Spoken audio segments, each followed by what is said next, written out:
The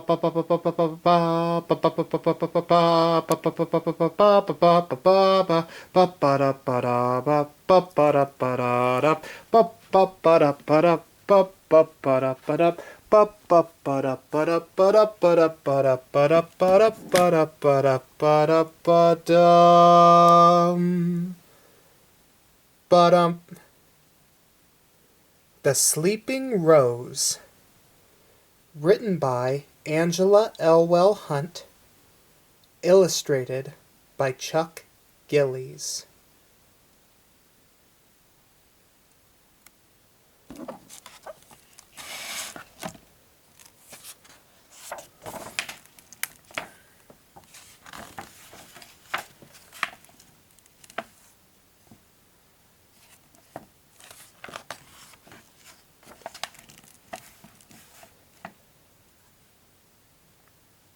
Once, within a faraway valley, Baldric Macklin, his wife, and 2 children lived on the outskirts of a bustling and prosperous kingdom.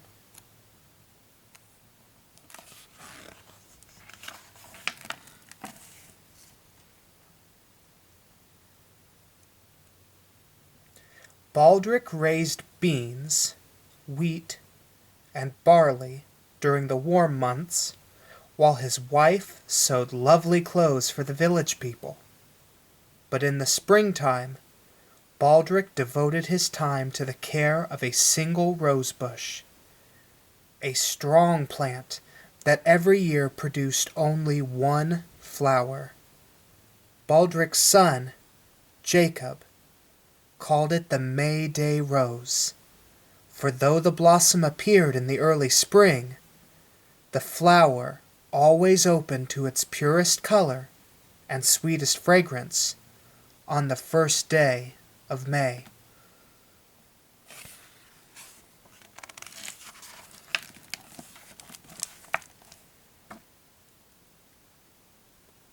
Baldric's daughter, Gretchen, said she had never seen a more perfect rose. "'Tis as white as sunshine on snow, and as soft as swan's down. Only a master gardener could grow such a rose," she said.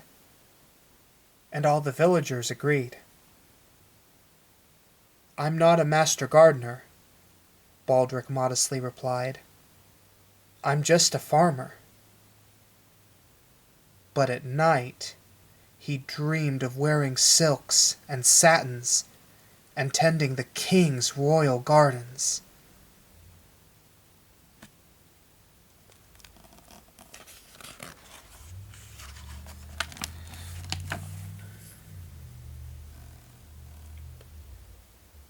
Word of Baldric's May Day Rose spread throughout the kingdom.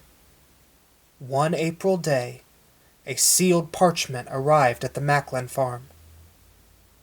"Their Royal Highnesses, the King and Queen," the letter began, "request your presence at their May Day celebration. Bring your famous rose, so the entire kingdom can rejoice in its beauty." Mrs. Macklin's mouth dropped open. "I must make us new clothes for the celebration. We must look our best, for surely you will become a royal gardener after this." Baldric's heart began to beat faster. "I must see to the rose," he said.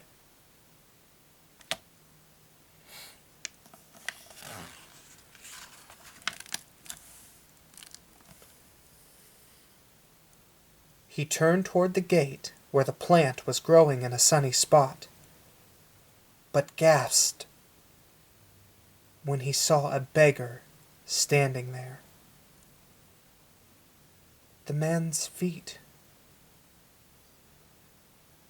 He turned toward the gate where the plant was growing in a sunny spot, but gasped when he saw a beggar standing there. The man's feet were tied up in rags, and his dirty hands were gently stroking the rose bush. "Stop!" Baldric cried, running. "Get away! Have you no consideration? Have you no feelings?" "I only wanted," the stranger began. "I don't care. That rosebush is precious, with a right royal rosebud. Now get away! Scat! Shoo!" The beggar hung his head and turned.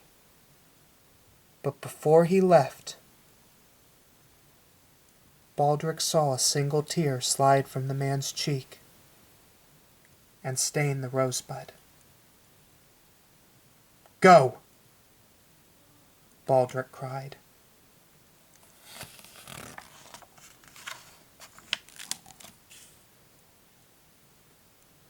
The next morning, Baldric yawned and smiled, imagining all the wonderful things the king would say about his talent with flowers. Then he went outside to look at his May-Day rose.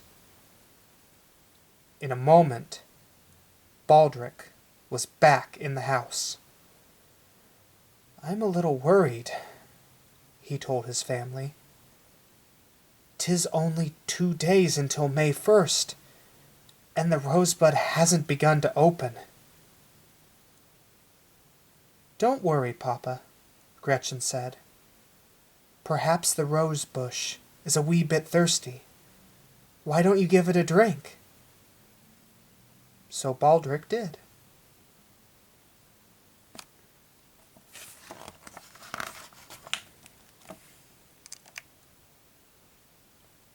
That night, he dreamed that the king dubbed him Sir Baldric, Knight of the Royal Gardens.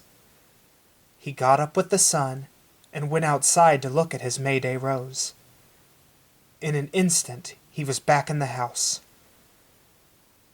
"I'm worried," he told his family.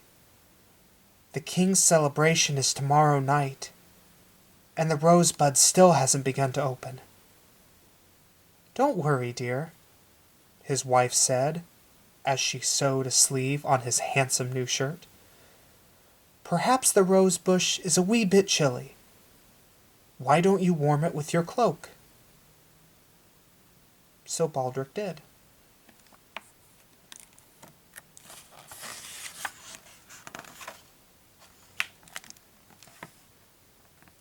The next morning, while it was still dark, Baldric climbed out of bed and went outside to look at his May-Day rose. In a flash, he was back in the house. "Heaven help us!" he shouted. "Today is the king's festival, and the rosebush hasn't opened at all." Jacob opened his sleepy eyes and yawned. "Perhaps the rosebush is a wee bit lonely, Papa. Why don't you bring it inside?" "How can a plant be lonely?" Baldric frowned. "A bush has no more feelings than a rock, a tree, a beggar passing by." He caught his breath. The beggar had cried. Plants did not cry, nor did rocks or trees. But the beggar was a man in need, and Baldric had sent him away. Baldric's heart squeezed in sorrow. Surely a lonely man was more important than a single rosebud. "I'll be home later," he told his wife. "Keep a pot of stew on the fire."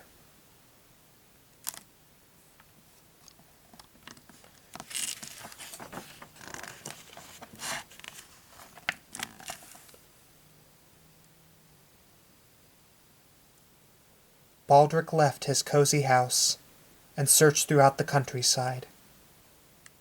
He hiked across land as flat as stretched cloth, then climbed over wrinkled hills where the ground gathered itself into deep folds, thickly laced with vines.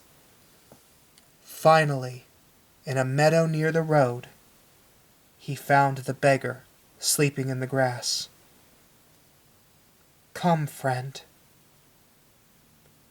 Baldric slipped his cloak around the man's thin shoulders. "My wife has dinner waiting for us."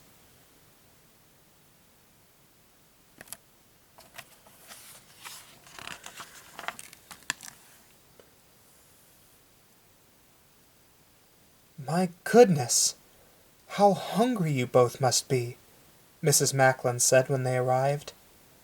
She motioned toward the table. "Come in, both of you. Warm yourselves by the fire as you eat."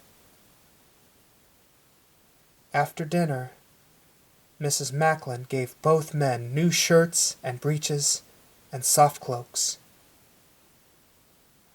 As the Macklins left the house to journey to the king's palace, Baldric glanced at the rosebush. The rosebud still had not opened. "It doesn't matter," Mrs. Macklin whispered. "You have done good things today."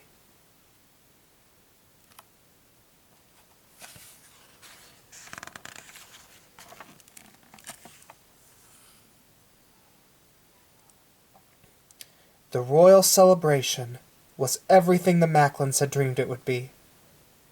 Music and laughter filled the air as the king and queen led the dance of the maypole. After a grand feast, the king stood.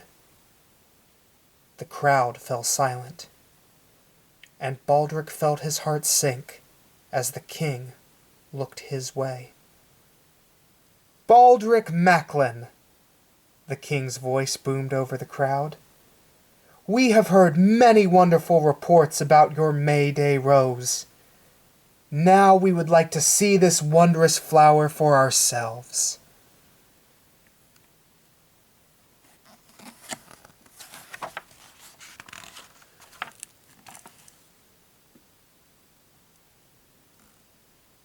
Baldric stepped forward on trembling legs. "I am sorry, your majesty," he said, bowing, "but the rose has not yet bloomed." Baldric lowered his head in a silence that was the holding of 1,000 breaths. "I thought you were a master gardener," the king's voice rumbled. "I am sorely disappointed."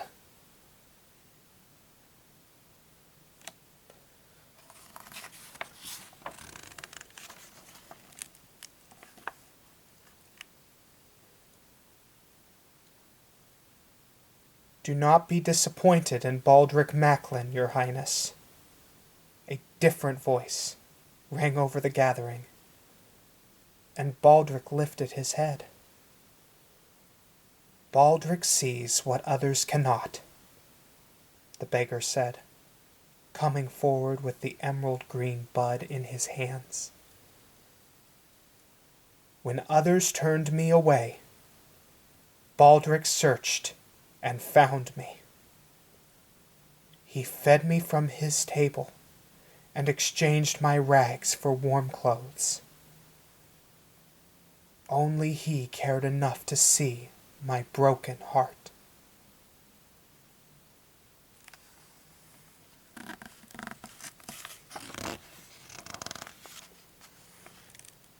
As the stranger spoke, tears of joy fell from his eyes onto the sleeping rosebud.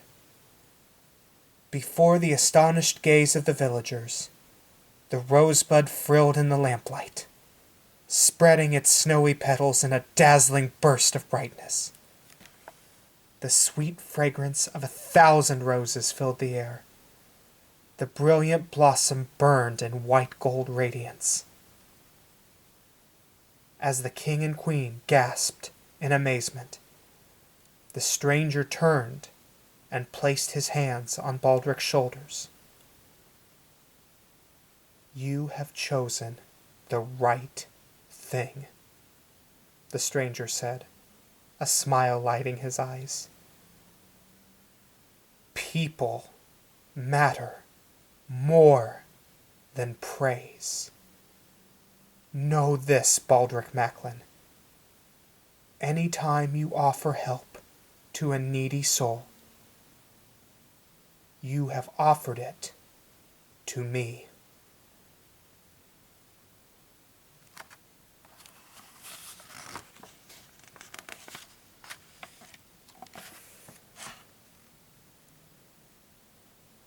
With great and gentle dignity, the man turned and walked away. As the crowd buzzed with the sound of people exclaiming over the beauty of the radiant rose,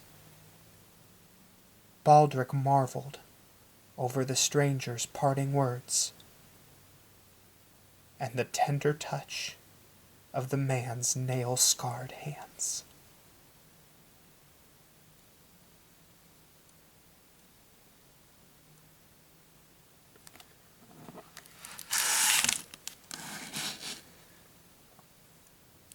The Sleeping Rose. Written by Angela Elwell Hunt. Illustrated by Chuck Gillies. Bum bottom bottom bottom bum bottom bottom bum bottom bottom bottom bum bottom bottom bum bottom bottom bottom bottom bottom bottom bottom bottom